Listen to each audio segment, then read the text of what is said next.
Bhagavatam episode 12 ముందు భాగంలో మాట్లాడుకున్నట్టు బ్రహ్మ పెట్టిన వేదాల సభలో దక్షుడిని శివుడు నమస్కరించకపోవడంతో దక్షుడు అహంకరించాడు. అలా అక్కడున్న మహర్షుల మధ్య నందీశ్వరుని మధ్య పోరు పెరుగుతూ ఒకరిని ఒకరు శపించుకున్నారు. అవన్నీ ప్రీవియస్ ఎపిసోడ్ లో కవర్ చేశాం, చూడని వాళ్ళు ఉంటే చూడండి. అయితే దక్ష ప్రజాపతి శివుడు లేని యజ్ఞాన్ని చేయాలని పట్టుబట్టాడు. ఒక గొప్ప యజ్ఞము చేయటానికై ఏర్పాటు చేసుకున్నాడు. అలా ఆ యజ్ఞానికి విష్ణు, బ్రహ్మ ఇంకా ఇతర దేవతలను పిలిచాడు. కానీ శివుడిని పిలవలేదు. శివుడు లేని యజ్ఞం మాకెందుకు అని అనుకుని బ్రహ్మ విష్ణువులు ఆ యజ్ఞానికి రాలేదు.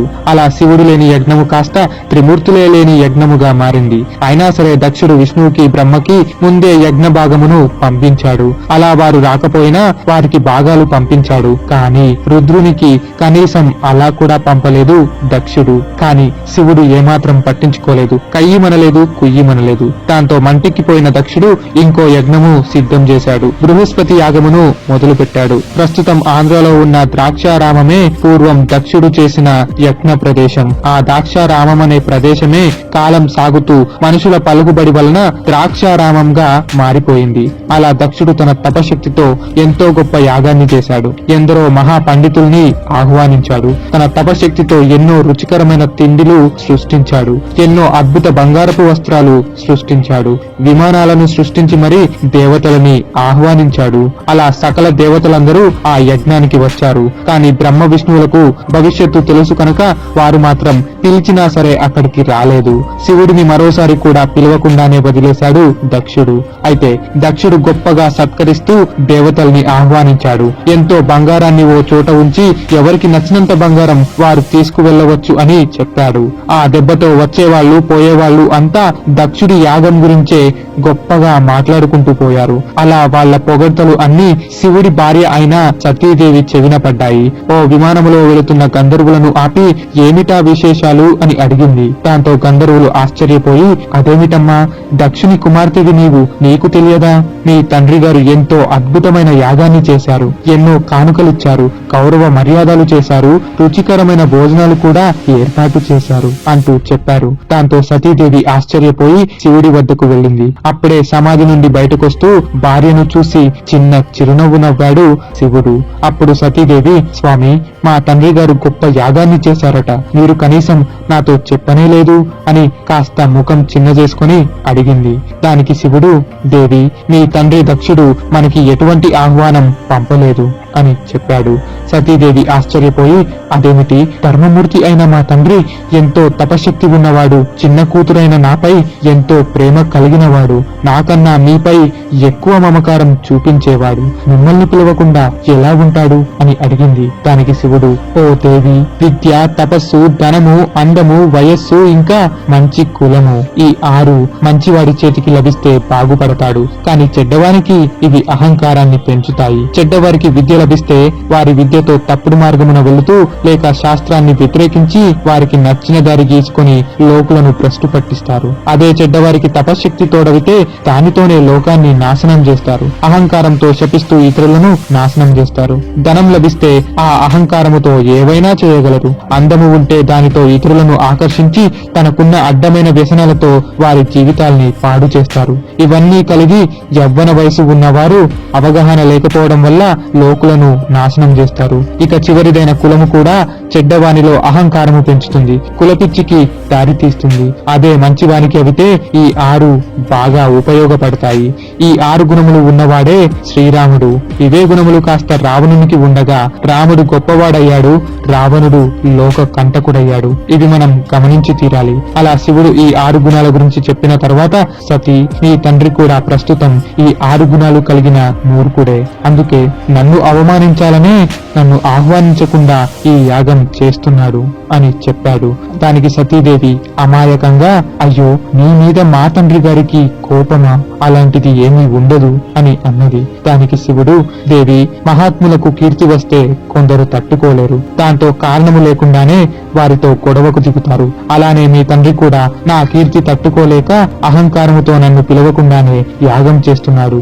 అని చెప్పాడు. అయినా సరే సతీదేవి శివుడి మాటలు ఏమీ పట్టించుకోకుండా పుట్టింటి వాళ్ళ మీద ఉన్న మమకారంతో దక్షయాగానికి వెళ్లి తీరుతానని పట్టుపట్టింది. అలా సతీదేవి ఒంటరిగా దక్షయాగానికి వెళ్లసాగింది. అయితే సతీదేవి సాక్షాత్తు జగన్మాత. ఆమెకి తెలియదా జరగబోయేది ఏమిటో అని. ఇదంతా శివ సతీ లీలలు తప్ప శివుడికి సతీదేవికి జరగబోయే భవిష్యత్తు మీద వారికి పూర్తి అవగాహన ఉంది. కాకపోతే లోకానికి ఏదో సందేశం ఇవ్వాలనే ఉద్దేశంతోనే అప్పుడప్పుడు శివుడు లేక అమ్మవారు ఇలా లీలలు ప్రదర్శిస్తూ ఉంటారు. మణిమంత్రుడు మణిభద్రుడు వంటి గణాలు సతీదేవి వెళుతుండగా చూసి వారు కూడా అమ్మవారితో పాటు శివుడిని వదిలి యాగానికి వెళ్లారు.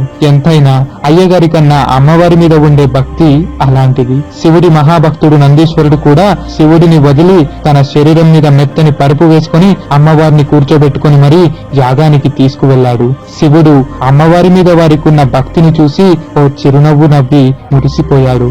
అది హిందూ ధర్మం స్త్రీలకు లేక అమ్మకి ఇచ్చే గౌరవం.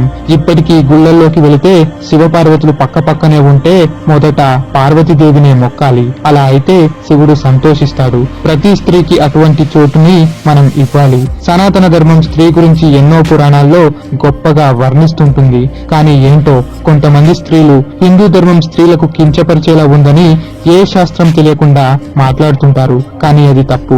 ఒక స్త్రీకి హిందూ ధర్మంలో ఎంత ప్రత్యేకత ఉందో మీకు తెలియాలంటే ఓసారి బ్రహ్మాండ పురాణం చదవండి. లేదా త్వరలో మన ఛానల్లోనే ఆ పురాణాన్ని స్టార్ట్ చేస్తాంలేండి.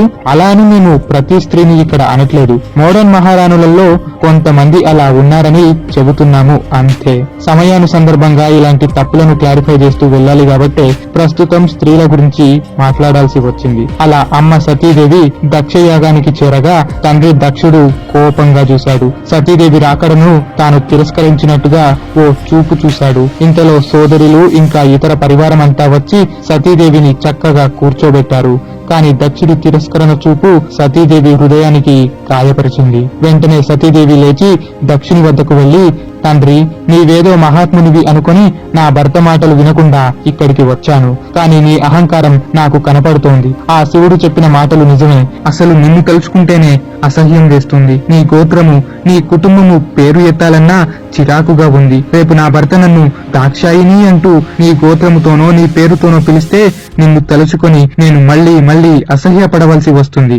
అసలు నీ ద్వారా నేను పుట్టాను అని అనిపించుకోవడానికి కూడా నాకు అసహ్యం వేస్తోంది. నేనిప్పుడు బ్రతికున్న శవాన్ని, సర్వమంగళకారుడైన శివుడిని అమంగళుడు అని పలికిన దౌర్భాగ్యుడివి. కుళ్ళిపోయిన శవాన్ని మీరు తట్టుకోలేక శ్మశానంలో కలిపివేస్తే ఆ కుళ్ళిన శరీరానికి మరో శరీరం ఇచ్చేవాడే ఈశ్వరుడు.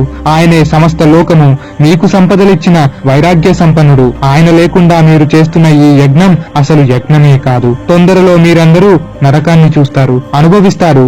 ఇక నేనీ శరీరముతో బ్రతకలేను. శివుడి మాటలు నమ్మక ఇక్కడ అవమానాలు పాలయ్యాను. ఇక ఆయన వద్దకు తిరిగి వెళ్ళలేను, సంసారమే చెయ్యలేను అని చెబుతూ అప్పటికప్పుడే కాళ్లతో నేలను రాస్తూ యోగాగ్నిని సృష్టించింది. అలా ఒక్క క్షణములో ఆ యోగాగ్నిలో కాలి బూడిద కూడా కనపడకుండా పోయింది. అసలు బూడిద ఎముకలు అంటూ ఏమీ లేకుండానే కాలిపోయింది తల్లి సతీదేవి. ఎందుకంటే తాను జగన్మాత. దాంతో చుట్టుపక్కన ఉన్న వాళ్ళంతా హడలిపోయారు. సతీదేవి యొక్క తల్లి సోదరులు ఎంతగానో ఏడ్చారు. ఈ ఘోరం చూసినందుకు ఇక మేము బ్రతుకుంటామా అని కొందరు భయపడిపోయారు. కాని దక్షుడు మాత్రం చెక్కు చెదరకుండా యజ్ఞాన్ని కొనసాగించాడు. దక్షుని యజ్ఞం చేయిస్తున్న ఋషులు కూడా ఏమీ పట్టించుకోలేదు. మణిభద్రుడు, నందీశ్వరుడు ఇంకా ఇతర ప్రమద గణాలు ఆగ్రహాన్ని పొందారు. ఎంతో దుఃఖిస్తూ ఏడుస్తూ క్రోధంతో కొమ్ములు తిప్పుతూ దూసుకెళుతూ యజ్ఞాన్ని అడ్డుకున్నారు. అప్పుడే భృగు మహర్షి యజ్ఞంలో నుండి ఋగుదేవతల్ని సృష్టించి ప్రమద గణాల మీదకు వదిలాడు. భృగు మహర్షి తపశక్తితో 1,000,000 మంది దేవతలు పుట్టుకొచ్చి ప్రమద గణాలని తరిమి కొట్టారు. దాంతో చెక్కు చెదరని నారదుడు కూడా కన్నీరు పెట్టుకుంటూ పరమేశ్వరుడి వద్దకు వెళ్లి జరిగినదంతా చెప్పాడు. ఈ మాత్రం నారదుడు చెప్పాలా? శివుడికి ఈ మాత్రం తెలియకుండా పోతుందా? అయినా సరే ఏమీ ఎరగనట్టుగా తపోనిష్టతో ఉన్న తాను ఒక్కసారిగా లేచాడు. తాండవమాడాడు. సమస్త లోకాన్ని నలిపి ముద్ద చేయగల రుద్రరూపంతో ఉగ్రాన్ని పొందాడు. తన జటాజూటంలో ఉన్న ఓ జుట్టుని లాగి నేలకేసి కొట్టాడు. ఆ క్షణమే భూమి ఆకాశం కప్పివేసే శరీరం శరీరంతో, నల్లగా భయంకరంగా అగ్ని జ్వాలల వంటి జుట్టుతో, మహా తేజస్సుతో 1000 చేతులతో వీరభద్రుడు పుట్టుకొచ్చాడు. దగదగమంటూ మండుతున్న అగ్ని వలె దూకుతూ, భుజాలు తాకుతూ, 1000 చేతులలో గదాలు, కత్తులు, భయంకరమైన ఆయుధాలు ధరించి ఉగ్ర రూపాన్ని దాల్చాడు. వీరభద్రుని పక్క నుండి ఓ భయంకర రూపముతో ఓ స్త్రీ పుట్టుకొచ్చింది. కపాలమాల ధరిస్తూ క్రోధంగా ఊగిపోతూ కనబడింది. ఆవిడే భద్రకాళి. ఆజ్ఞాపించండి తండ్రి, కర్తవ్యమేమిటో చెప్పండి అంటూ శివుడితో అన్నారు. దానికి పరమేశ్వరుడు, పుత్ర వీరభద్ర, నీ తల్లిని జగన్మాతని అవమానపాలు చేశాడు దక్షుడు. సతీదేవి యోగాగ్నిని అంటించుకొని మరణించింది. వెళ్ళండి, ఆ యజ్ఞంలో పాల్గొన్న వారిని ఇంకా ఆ యజ్ఞశాలమును పూర్తిగా నాశనం చేసిరండి. బ్రహ్మ తేజస్సు కూడా మిమ్మల్ని ఏమీ చెయ్యలేదు, వెళ్ళండి అంటూ తన ప్రళయకాల రుద్ర శక్తిని వారిలో ప్రవేశింపజేశాడు. ప్రమద గణాలతో వీరభద్రుడు ఇంకా భద్రకాళి బయలుదేరారు. వారు చూడటానికి ఎంతో వికారంగా భయంకరంగా కనిపించారు. క్రోధముతో నాలుక తెరిచి భయంకరంగా అరుస్తున్నారు. కొందరు నేల నాకుతూ పరుగులు తీశారు. మరికొందరు సముద్ర జలాన్ని త్రాగుతూ విజృంభిస్తూ వెళ్లారు. ఉత్తరం నుండి వీరభద్ర, భద్రకాళి ఇంకా ప్రమోదగణాలు దక్షిణం వైపు ఉన్న దాక్షరామం చోట జరుగుతున్న దక్షయాగానికి చేరుకున్నారు. వారి రాకడతోనే ప్రళయ కాలమొచ్చినంత పనయ్యింది. ఆకాశమంత పైకి దుమ్ము లేచింది. దెబ్బకి ఆ సూర్యుడి కిరణాలు కూడా కనపడకుండా పోయి సూర్యుడు అస్తమించాడా అన్నట్టు కనపడింది. కటిక చీకటితో నిండిపోయింది. దాంతో దక్షయాగంలో పాల్గొన్న వారంతా ఆశ్చర్యపోయారు. ఏమిటి చీకటి, ఏమిటా దుమ్ము, దొంగలు పడ్డారా లేక రాక్షసులు వస్తున్నారా? ప్రస్తుతం దొంగలు గాని రాక్షసులు గాని లేరు. బహుశా ఆ రుద్రుడు ఉగ్రరూపం దాల్చాడా, ప్రమద గణాలు వస్తున్నాయా అని అనుకున్నారు. అత్యంత భయముతో కొందరు వణికిపోయారు. అలా వారు అక్కడి నుంచే ముందుగానే పారిపోయారు. కానీ మరికొందరేమో వచ్చిన వాళ్ళని తరిమి కొడతాం అన్న అహంకారముతో అక్కడే యజ్ఞము దగ్గర కూర్చున్నారు. ఆ తర్వాత ఏమైంది అనే వంటి ఆసక్తికరమైన భాగవత సంఘటనలను వచ్చే ఎపిసోడ్ లో తెలుసుకుందాం.